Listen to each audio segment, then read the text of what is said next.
Good morning, parents. Thanks for joining us for Coffee and the Word, where we talk about the Bible, everyday life, and parenting principles. We've been talking about being spirit-filled and what it means to be one flesh, and we're going to continue that conversation today as we talk about communication.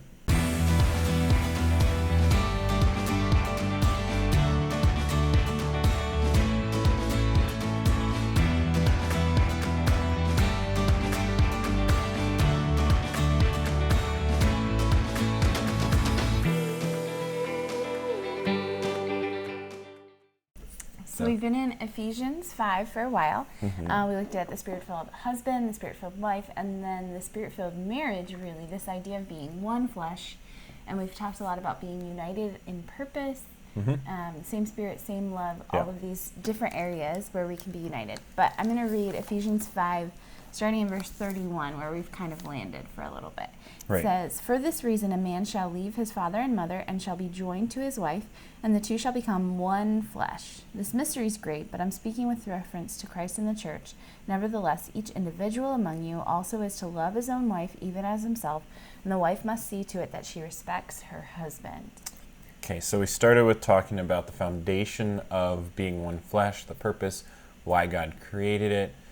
Then we jumped last video yesterday and talked about how separation and personal interest can cause separation and divorce and things like that, and what the really Bible teaches on. Different ways we can let divisions creep in, right? Because it's not just about like this all of a sudden we're deciding it's to a get slow fade. Yeah, we're starting to get to consider divorce, and we're going to get separated. It doesn't happen like that. No. There are different areas where you kind of drift apart because you're not being intentional, and those can be spiritual differences, emotional differences, physical, social, and mental differences.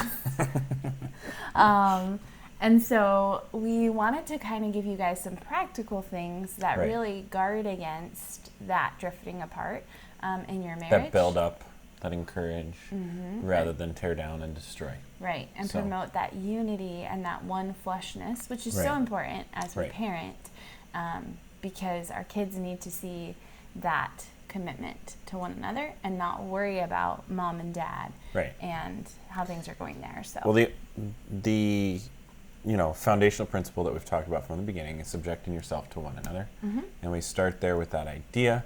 And then, okay, what are some practical aspects of what we can do to subject ourselves to one another? Right. And one of the hardest things to do, and we're going to turn there, is, communication. Yeah. We're going to turn and talk in James, where he talks about how difficult it is. Right. And what's interesting is this isn't just like a marriage thing. No, this is life. Yeah, communication affects us every day with all sorts of people. Right? Because we can think we're communicating, and people interpret what we're saying wrong. Yeah. People can interpret what we're saying wrong, or maybe we forgot an important detail that changes the meaning, or so our that makes tone me can think, be bad. That makes me think about the differences between a man and a woman. Okay. Do you know any differences between a man and a woman's communication style? Well, women need... I didn't ask her till right now. Women need way more words, like 10,000 words a day, compared to a man who needs much less. Okay. Except for, I think we're switched. I think you need more words than me. Men have a fix-it attitude, what is the problem and how can I fix it? And women have a this is how I feel communication style. Did you read my notes? No. I was actually Googling this morning and looking. I did not check Google. The Huffington Post? Huffington Post. Isn't that what it's called? Yes. Yeah. Anyways, there was an article by some doctor of some psychology thing. And those were the two things that he had to say. I know this. Was men are more analytical, and therefore they're results driven. Yes. And women are emotional, so they come listen to me and how I feel. The interesting thing is that, just like the love languages that we've talked about a few times, is the way in which you communicate, you also want to receive. Right. It's like you can't hear it And through so, a different... like... It's like speaking a different language. Exactly. So, like, guys come to a woman wanting advice. not to have their feelings felt and heard. And vice versa. Women come want to their feelings guys affirmed, yes. and they come, sharing feelings and things like that because they themselves want you to feel with them. Mm-hmm. Yes. Okay. Yep, this can be a big problem. Yeah. I'm sure we're going to talk about that more in a little bit. But anyways, we turn to James 1:19, and it says, "This you know, my beloved brethren, but everyone must be quick to hear, slow to speak, and slow to anger. Mm-hmm. For the anger of man does not achieve the righteousness of God." Period. Yeah, there's no Sometimes we like to be like, yeah. Sometimes people want to be like, well, Jesus flipped tables, so is this like righteous anger? And No. that verse says the anger of man does not produce the righteousness of Right. God. And we cannot take that scenario and apply it to anything other than the temple of God and the righteousness of God, because he went into the temple and said, "Do not make my Father's house the den of thieves." Well, I was going to say the temple then was where, God dwelt, right? At that time, it's different than but they're now we have the Holy taking Spirit, we're the temple of and God. making the temple of God an idolatry place. Mm-hmm. They're literally disgracing the presence of God. Right. That has nothing to do It's a different degree of anger. with lifetime things that are going on here that are just useless, frivolous, Right. And we temporary. might feel angry. Yeah. It's really not acting on it. We see that in other places in Scripture. But it's saying don't be quick to anger and Right. definitely be slow to speak because you don't want Right. to speak from anger. Right. I Often love- people just take that principle of Jesus flipping tables and look for an opportunity to use it to say, well, things are wrong, so I'm going to use that. I'm So- righteous in this. Right. And husbands can use that, wives can use that because I'm doing justice. I'm following God and they are not. So I can flip their tables. And that's not always the case. Right. Or motivated by the right thing. Yeah. Right. By that heart of love. But it says to be quick to hear and slow to anger. Yes. Mm-hmm. I love this whole passage in James because further on he talks more about the tongue. Well, we're getting, that's where I want to get because, go ahead. Okay. He talks about how if anyone thinks he's religious and yet does not bridle his tongue, he deceives his own heart, and this religion is worthless. He talks about how our tongue really is a measure of our religiosity. Right. Or walk with the Lord, how we're doing, what's inside, Right. because out of the overflow of the heart the mouth speaks. And so you can really see how you're doing if you just look at your words and what you talk about, what comes out of your mouth all the time. Are you worried? Are you anxious? Are you angry? It's that measuring stick. And then he also says that death and life are in the power of the tongue, right? It's a small fire. Right. Well, that's, again, if you get down into chapter 3, he really starts to talk about the tongue. He says, how small it is. It says, if anyone does not stumble in what he says, he's a perfect man, able to bridle his whole body as well. Now, if you put a bit into a horse's mouth so that they will obey us, we direct their entire body as well. Look at ships, how large they are.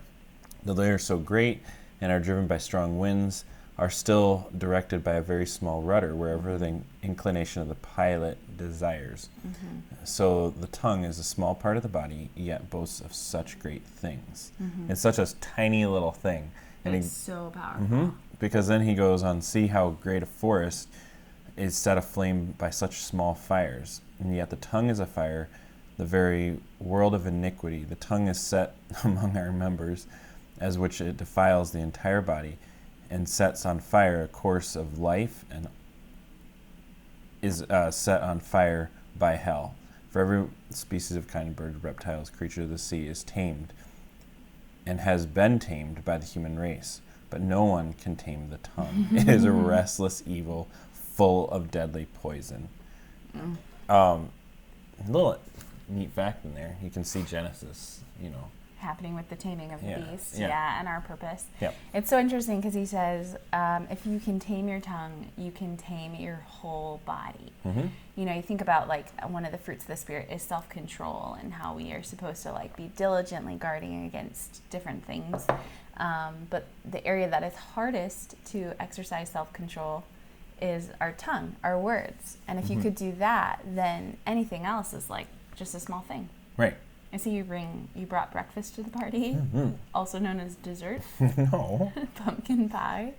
So Zoe asked for pumpkin pie yesterday, so we made pumpkin pie, and now I have pumpkin pie sitting over there. Someone's got to eat it. And so, Thanksgiving rules state, unwrittenly, that if there's pie in the house, it can be eaten any part of the day. It's not Thanksgiving. And these are not real rules. Sure they are. Anyways, okay. Back to the tongue. So, the tongue here, it's, as the scripture says in the Gospels, Jesus says that out of our mouth flows what's in our heart. Mm-hmm. And so that's why he's saying such a small part, controls our whole body, is because our tongue is representative of our heart. And our heart is representative of our actions, because what we do comes from what's deep within our heart. And really, like our soul, right? Mm-hmm. When it says love the Lord your God with all your heart, soul, mind, and strength, like that idea of like your being, who you are, what you do with your life, and it's the indicator of that. So when we come to our passage and we're talking about husbands and wives being one flesh, mm-hmm. and being subject to one another, we're subject to one another in our own words. He says, listen, that James 1:19 passage, listen. Quick to hear. And slow to anger. And we said this a few weeks ago, you have 2 ears, 1 mouth.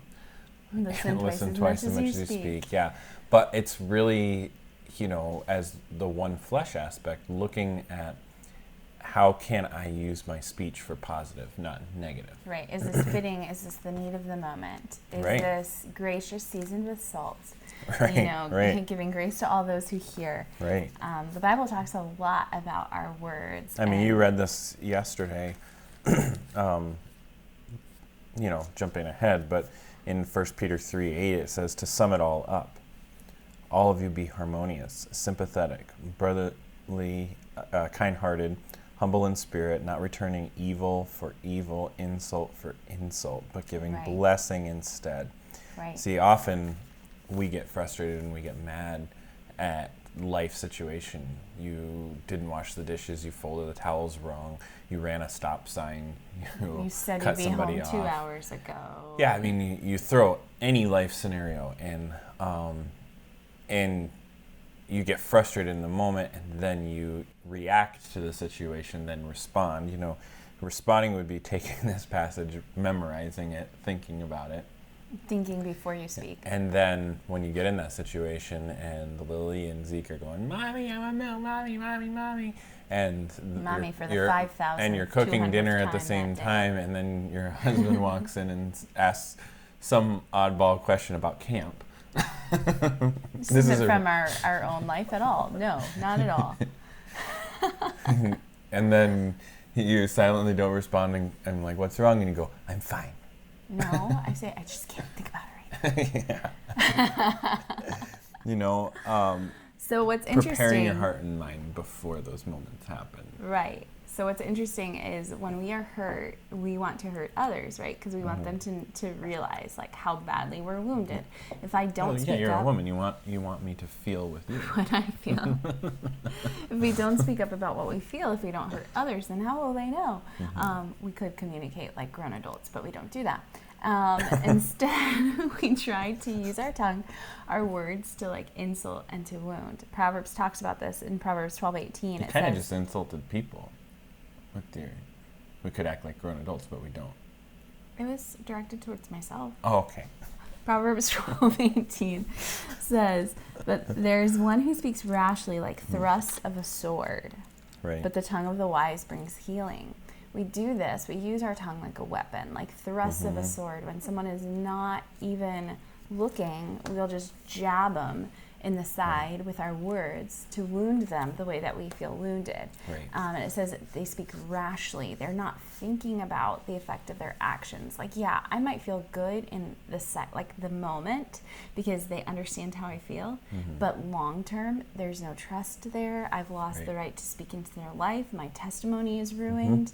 You see so many negatives, when you look long term. And so he says, you speak rashly like thrusts of a sword, but the tongue of the wise brings healing. Right. Like if you could step back and think before Right, you another speak, you could communicate and fix the problem. proverb as well that goes alongside that is a gentle answer turns away wrath, but a harsh word stirs up anger. The tongue of the wise makes knowledge acceptable, but the mouth of fools spouts folly. Yeah. And so it's using the tongue, as James says, it's untamable, you know, but it is something that we can strive to tame. One of the things that I do often is I Google whatever it is and then type in the Bible. And so like this morning studying, you know, I typed in communication in the Bible, and there are multiple websites, but one of my favorites is openbible.info. You can go there and just type in communication and it'll pull up all the Bible verses as well. But if you do that, that gives you a lot of scripture that you can sit and meditate on, maybe memorize and hide in your heart that you do not sin against the Lord, like Psalm 119 says. And really taking time to think about your life right now and how you're treating especially your spouse, but also your kids. And thinking about, you know, what needs to change in your life to make the communication work better, because a lot of the child problems, like the reason your kids act the way they act, is because of what they observe between this relationship right here. And so, you know, questioning your own life and how is your communication style with your spouse. Yeah. What are they seeing there? Are they seeing open communication? Are they seeing trust? Are they seeing grace? Do they feel like I could come tell my parents that I just burned my life down and they would respond in love and acceptance and affirmation and point me to Jesus? Right. Or they would blow up. They wouldn't understand how I felt. They would think it was all my fault. And that happens when they observe like our communication and our communication with them. Remember how James said the tongue is, it can set, how quickly a forest is set on fire, right? It calls the tongue a fire. Well, fire can be good, right? It can warm, it can provide food, or it can wreck. And Proverbs 18 says it this way in verse 21. It says, "Death and life are in the power of the tongue, and those who love it will eat its fruit." Think about the fruit that your tongue is producing in your home, with your kids, with your spouse. Are you producing life or are you producing death? I just thought about that. That's interesting. Because, you know, we were in Genesis 1, we were created in the image of God, right? Yeah. He spoke everything into existence. Right. He said, His let words there are be light. powerful. And then everything was created. We were given the image of God. So to some degree, our words create. And you set on course, you know, the or destroy. Yeah. Yeah. On course for life or death. And so are your words, we talked about this before with like building up and encouraging, but you can look even broader now. Right. You know, are you setting on course your kids with like, you can follow the Lord. I see the way that God has gifted you. I've seen the growth and your love for him. Or are we saying things like, you never put in enough effort. You're never going to get anywhere in life if you're doing this. Like, think about your words, and are they creating life or death in the spirit of your child and the spirit of your spouse? And then there are some practical things that you can do to be more effective with your communication. No, but we don't have time for those. No, today. we do. We actually did for a little bit, just some little teasers. But with it, there are some things we learned when we were young, just listening to marriage and premarital counseling things, is not communicating when you're angry. You know, and so taking a break, walking away, and so like when you see something, dealing with it in a proper way. You know, going and calming down before you ever. And in the same time, though, at the same time. The Bible does say, don't let the sun go down on your wrath. There's this idea of don't go to bed angry. Yeah, and which we're going to get to because we have some things to talk about. But just to give you that little teaser of, like, that's one of the most important things is choosing the proper time to actually deal with things. That's why we, like, conflict over camp when he's talking to me when I'm cooking dinner and kids are whining. It's timing. Timing is everything. So... Okay. But I need it now. It's true. It's true. All right. Well, thanks for joining us for Coffee in the Word, where we talk about the Bible, everyday life, and parenting principles. We are talking about communication. Being one flesh. I think we only made it halfway through this lesson, so we're going to have to come back with you tomorrow. See you again tomorrow. And continue this conversation.